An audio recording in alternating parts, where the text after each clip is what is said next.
Hi there. So, following on from my previous videos about the essential crux of Gnosticism as I understand it, it seems that you can summarize Gnosticism uh, in a very few words. And one exercise that I have here is to literally look in the mirror and just say or mentalize this soul is going home to heaven. And if you say this every day, or even more than once every day if you have the need, and perhaps also visualize, if you can visualize, this simple little uh, figure here, which symbolizes heaven at this end and homecoming that end. And the soul's journey goes down into the lower worlds, into the worlds of Demiurge, and then returns. And as you say this word, linked to this symbol, the theory is that grace will fill you up, that grace will come into your life and fill up the Holy Grail, the chalice that you are creating with these words and with this visualization. And here's another little poem that's a little mnemonic, I suppose, that you could use as well. We all come from the Godhead, and to it we shall return, like a drop of rain, returning to the ocean. I got this paraphrased from my Wicca days. This is a Wiccan chant, which is very often said before and during and after a Wicca celebration. There's actually from the goddess. There's also one for the Godhead, for the male god, sun god and moon goddess. But anyway, I've taken the gender out of these words, well, more or less.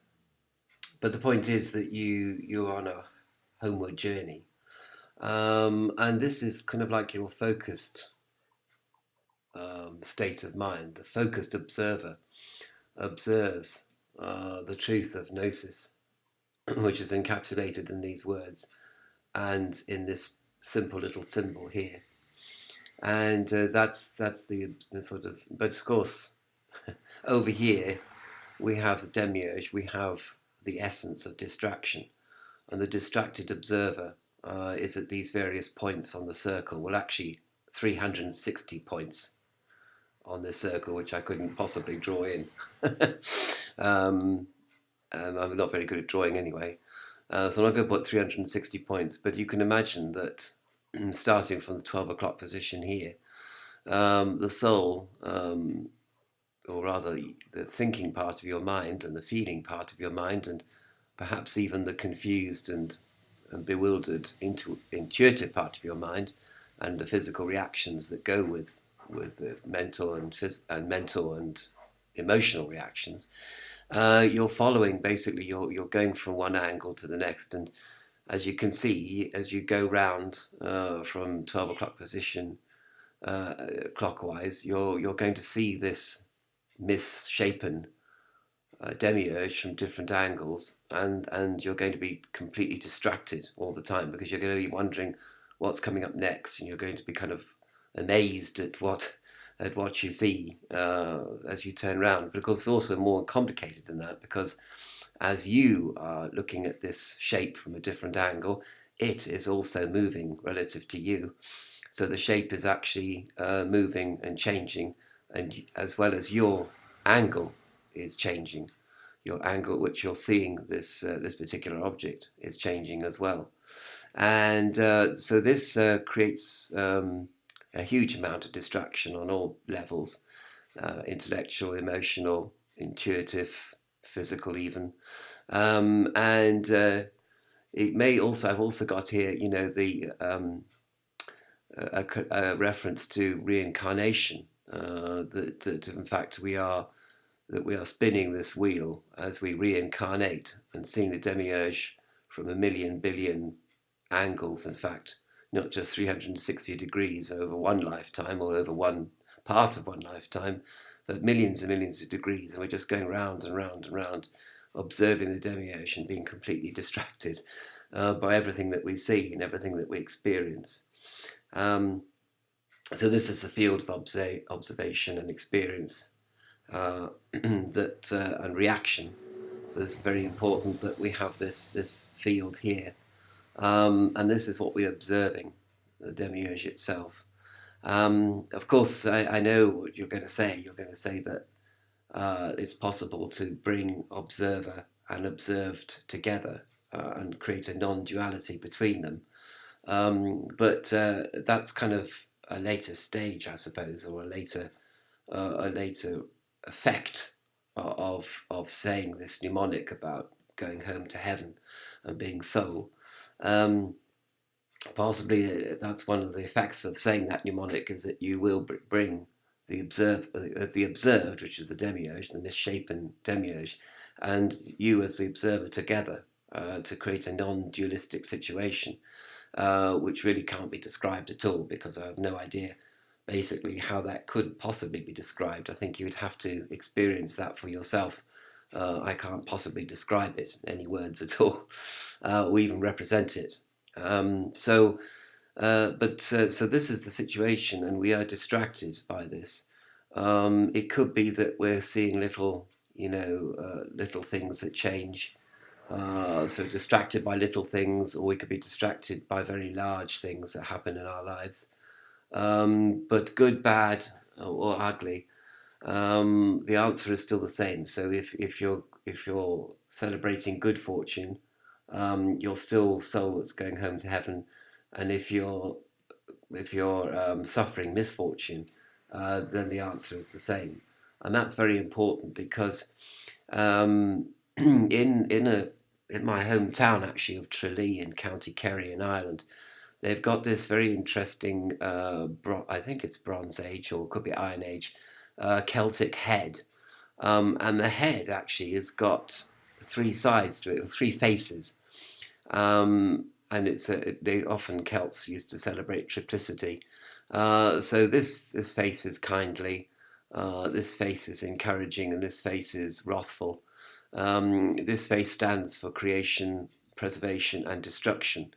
And I was thinking, that if you're standing here, and this triangle, this triplicity is revolving slowly round, you stand a 1 in 3 chance of seeing any of these. I mean, 60% of the time, if this was a chance thing, you might see preservation and creation, and 30% of the time you're going to see destruction. But actually, you're pretty much going to see destruction come round, every 2 revolutions, as it were. So it's going to keep coming round and round and round, so there's an equal chance of suffering, or reacting to suffering, reacting to destructive forces, as there is reacting favourably to preservation or creation. And of course, creation always has a slight tinge of fear to it, like the fear of transition, whereas preservation is, of course, the most sort of stable and most positive of them all.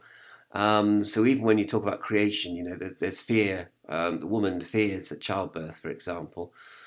She fears what might happen. A baby might die, or she might die, or there's pain as well, obviously. So even creation itself and destruction tend to be the same 2 sides of the same coin. And only preservation, when everything is okay and everything is stable, we like that. Animals like that. And that's only going to happen, 1/3 of the time, really, that we feel stable, safe. And some people say, well, you shouldn't look for safety, you should look for danger. You should look for the destructive face of this triple God all the time. I would say that you would burn yourself out pretty quickly if you did that. But whatever face of the Celtic god you're looking at, and this is a stone I'm referring to exhibit in a museum, and it's made of stone, and as I say, it has three faces, and two faces stare out of the display cabinet, and the other face is looking at the wall, which is very interesting. Perhaps they don't want visitors to see the face that's looking at the wall, because that face is probably very ugly or horrible or threatening. And they think that might put people off visiting the museum, or not good for business. So the destructive face, is not very good for business because it tends to put customers off. My famous story of Wirral Flower Show, and they had these people that built this exhibit, three faces of the goddess, and one was, of course, the mother, the maiden, and the crone. And when they'd finished building this exhibit, they got approached by the organisers of the flower show, and they said, "Oh, we don't like you exhibiting the crone. That's going to put visitors off our flower show. So would you mind taking it away?" So they had to take the crone away from the exhibit and only have two faces of the goddess instead, just the nice faces, the maiden, the beautiful maiden, and the motherly mother. They couldn't put the dark crone there at all because they put people off. Which is absolutely absurd, really. But and of course shows that they were rather disingenuous to the visitors coming to their flower show, if you don't mind me saying. This is right back in the 1980s, decades ago. But it's always stuck in my mind, this incident, Anyway, Wirral's in near Liverpool, by the way, in England. And there were lots of flower shows. Well, there's still lots of flower shows happening all over England and all over the USA as well. But if you see an exhibit of the goddess and with only two faces, you'll know the reason why they can't put the crone face there, because the organisers of the show don't like that kind of thing. It's too grim, too negative, and you've got to get people in a positive mood to get them to buy stuff. You know what I mean? So all you need is money. Stop in the name of money. But anyway, so what is the upshot of all this? The upshot, I think, is to know that you will be distracted. Okay, your reactive mind is going to react to the misshapen demiurge, whatever angle you're looking at the demiurge, or whether you're seeing it in creative, preserving, or destructive mode. You're going to be distracted, either distracted by sukha, which means pleasure, or dukkha, which means suffering. So you're going to react, you're going to be distracted. And what you have to do is gently bring your mind back to the Gnostic truth that I am soul returning to heaven. And you need to look in the mirror and say that in the mirror as you are. And you need to keep saying it every day, or as much as you possibly can. Perhaps augmented by this mnemonic about, returning to the ocean, which is a lovely kind of image that you are a drop of rain flowing down to the ocean, that you fell from the sky and now you're flowing back to the ocean from where you came. It's a lovely little mnemonic to kind of picture in your mind as well as saying. And as you say this mnemonic, and as you say the truth of Gnosis every day, looking in the mirror, as I say, you will create this chalice of Gnostic truth in your mind, into which grace will flow, and then you might well begin to see changes in your life. I'm not going to say any more than that because I don't want to, anticipate what may or may not happen in your life. I mean, you may get nothing, because the distractions of the demiurge are very complex, very, very tricky, very overwhelming at times. Somebody dies in your family. Are you going to say this mnemonic? You stub your toe. Are you going to say that mnemonic? Are you going to, you get ill, you get sick, you get depressed, and all these conditions. You're going to get distracted by these conditions, but the answer is always the same. I am soul returning to heaven. I am soul returning to heaven. There's no other answer, okay? The answer doesn't lie in the demiurge or in the sphere, all right? Or in the sphere of the demiurge. There's no answer to be found here. Really, there isn't. People talk about global warming and things like that. We'll find a solution. you won't find well, you might find a solution, but the solution will probably create even worse problems. That is a that is a natural law, I'm afraid. So you won't find a solution in this world. The solution is already there in front of your nose. Well, the solution is already there underneath layers of delusion, underneath layers of being distracted. The solution that you are soul returning to heaven, that's there. All you have to do is scratch the scratch card, and the truth is revealed to you. All the rubbish that you scratch away from the scratch card, from the foil part of the scratch card to reveal the numbers, the truth underneath. Those are, the foil is just the distraction. The foil is just this world. But underneath is Gnostic truth, and that doesn't change. Okay, that's the solution. That is the solution. That doesn't change for all time. Okay, all this is change all the time. The Demiurge is changing all the time. Your angle of observation is changing all the time as you revolve round, and as the Demiurge revolves round, and the Demiurge represents everything in this world. So it's all changing all the time, and your angle, the way that you look at everything, is changing all the time. But this is Foucault's pendulum. This is where the pendulum is attached. Okay, the pendulum is moving, but where the pendulum is attached to the beam, this does not move. So this truth does not alter and change. It's immutable, whereas all this is mutable, changeable. This does not change. So in that sense, God is immutable, unchanging, eternal. And the fact that you are soul going home is also a truth that is eternal and unchanging whilst the situation exists. But we don't wish to speculate on whether this situation of the Demiurge will exist or will not exist. Maybe it will exist forever. As I say, maybe the Demiurge is forever, and this world, or worlds like it, changing, mutable, prone to suffering, prone to joy, whatever.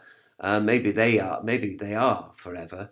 But what you have to do is jump from this crazy world of the Demiurge to the serene world, and to the complete whole world of the God who is immutable, and to the truth that is immutable, that you are soul. I am that. So it's a good idea to do this exercise. Look in the mirror and just say, I am soul returning to heaven, or going home to heaven, whatever words you want to use for that day. And perhaps it would be a good idea to change the words every day slightly. Not the meaning of the sentence itself, because that shouldn't change, but sometimes you might use different words for heaven, or different phrase for going home, or whatever, or even different name for soul if you want. I say that because your mind is very resistant and very tricky, and it can often start to sort of externalize these words so that they don't mean anything. It's like the priest that just gabbles through the mass, right?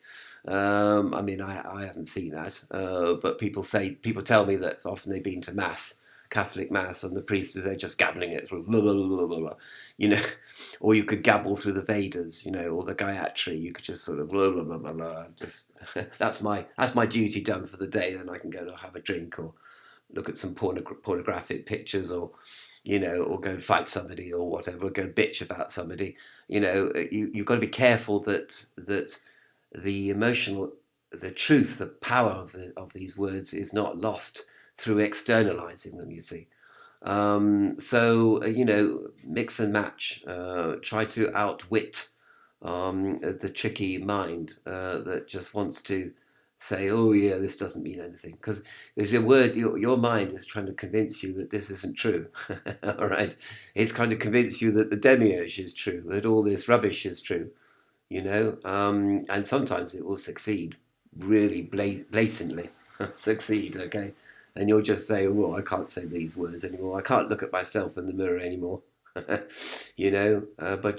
go back to doing it, because that is the focused attention. That is when you're focused on truth, whereas everything else is falsehood. And eventually, the falsehood, the the distraction into falsehood, and the focus on truth will come together. Will come together in a very mysterious way, which means that perhaps you will not even be. It won't even be necessary to say this mnemonic that I have here, because non-duality really will pervade your total awareness. And that's something that could be very interesting to experience.